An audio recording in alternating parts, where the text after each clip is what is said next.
joined right now in studio by an All-American, a first-team All-SEC player, as an all-purpose player and a returner. He was a second-team All-SEC as a receiver.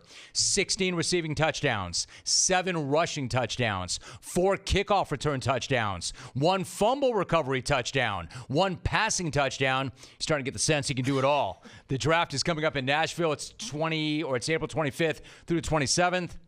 Deebo Samuel is my guest. Deebo, what's up, man? Good to see you. Nice to see you. How you feeling? Feeling good. How you doing? Good. Everything's good here. It's good to see you in studio. So let me ask you, you're about 2 weeks away from the start of the draft. You have set your entire life up for this. You've been working your entire life for it. What's the process been like getting ready for the draft? How's it gone for you? I mean, it's been pretty busy. I mean, it's like nonstop. I just came off a flight last night, came from New England Patriots. But January 1st, we really got it rolling when I went and got sent off the train in Arizona and Phoenix. And after that, we was training for the Combine and then Pro Day, and now we just visiting all over the place. All right, so in terms of the visits, you met with New England. I'm not going to ask you about the details of that visit, but overall, what's it like when you visit a team? For instance, fans always hear about these visits. What exactly are they like? Do you work out for them? Do you just talk to them? What happens? It's kind of like a meet and greet, getting to know the coaches in the gym and things like that. But as far as like running plays and stuff, now we don't get into that. We just they just give you coaching tips of what to work on. All right, so now when you're talking with teams, what do you want them to know about you as a player and as a teammate? What kind of a player are they getting if they draft Deebo Samuel? I feel like you get a player that can do anything. You can put him anywhere out there on the field and he's going to make something happen. All right, so you went to the Senior Bowl now. You dominated the Senior Bowl. What was that experience like, and what was your biggest takeaway in your time from Mobile? Me and my agent was going back and forth was whether I was going to go or not, just because the injuries that I had at USC. So it was crazy. Like 2 days before I gave him a call, I was like, bro, you got to trust me on this one. Like, I'm about to go out here and light it up, and then we're going to raise my draft stock a little bit. And then I just feel like we went down there and did that. Dude, good for you. I respect that because, when you're a young guy and you're coming up and you've got an agent, I'm not saying this about your agent, but generally about agents, man, they've done this before. They've repped a lot of guys. They know the process. And for a young guy like you to step up and say, hey, listen, I think I can help myself right here. Where did that mindset come from? What made you think that? That's just the way I was raised. We was raised like, go with your first mindset, and it ain't gonna lead you in the wrong direction. All right, now talk about being raised. When you came up, you knew early on, like you knew, I want to play football, and I want to play football on TV, and you figured that out at a pretty early age. What was it about the game that you loved so much? Football teaches you a lot. It teaches you how to overcome adversity, teach you how to be a man, and also teach you leadership skills.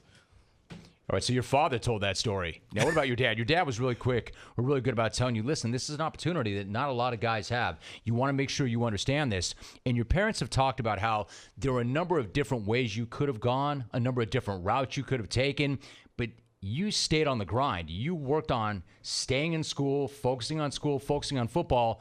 Where did that focus come from? I think that came from my older brother. Just him being that mentor, being the leader of my life for his athletics and teaching me the ins and outs of streets and like things what not to do and what to do. I mean, he kind of made a couple bad decisions growing up, but he just made sure I wasn't gonna follow them footsteps. So, like, your brother, what's he like? What kind of an athlete was he? This is not just because he's my older brother, but I just feel like he was the best athlete I ever seen with my own 2 eyes growing up. So I tried to do everything that he was doing. All right, so like it's really interesting because it's hard, man. It's hard. It's hard to stay straight and make the good decisions. So why do you think that he had maybe some challenges with those decisions where you made the right calls?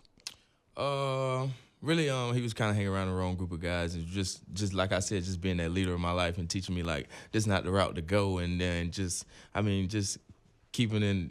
He was encouraging me the whole time just to stay what you're doing, and everything gonna work out in your favor. So how's he doing now? He's doing pretty good. Good.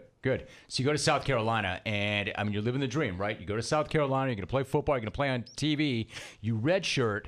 And then in your first game, you suffer a hamstring strain that keeps you out for 7 games.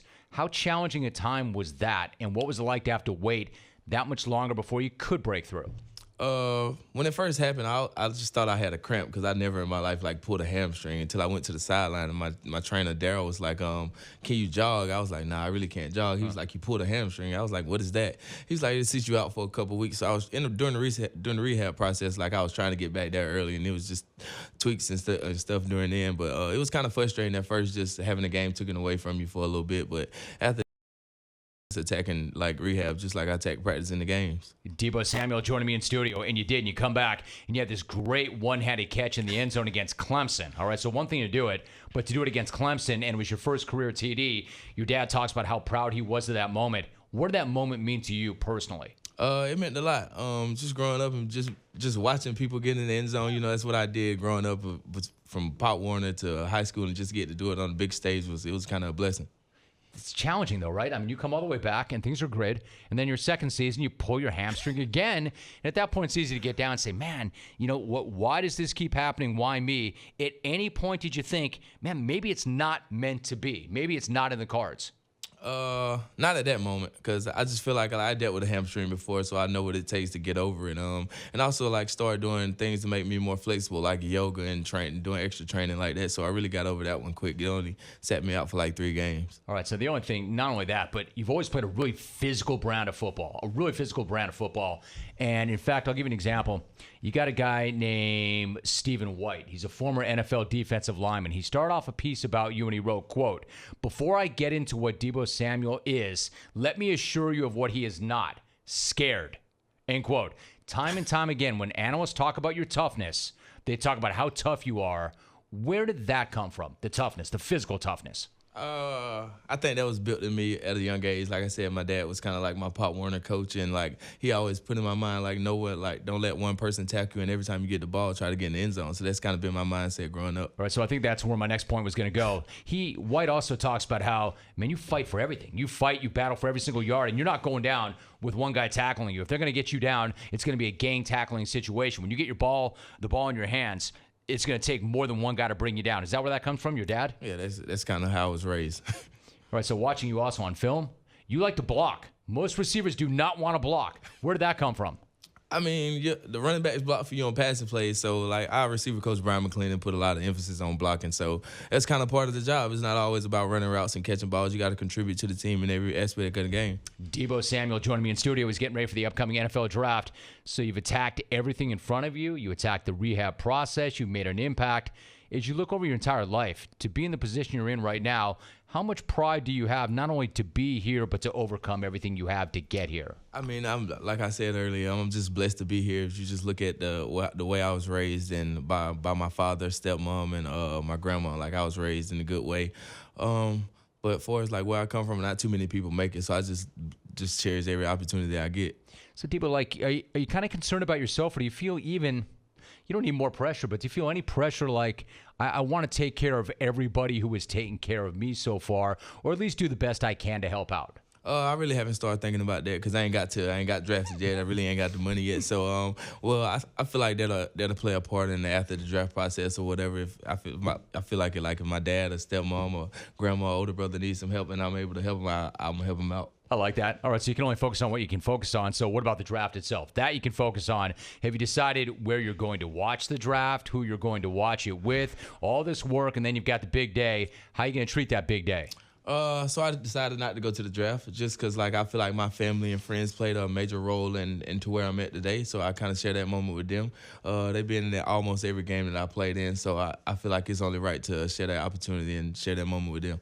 All right, so any kind of sense of where you might end up? Do you have a kind of a hunch or a gut instinct? Be honest with you, I actually don't. So I just feel like whatever happens, happens.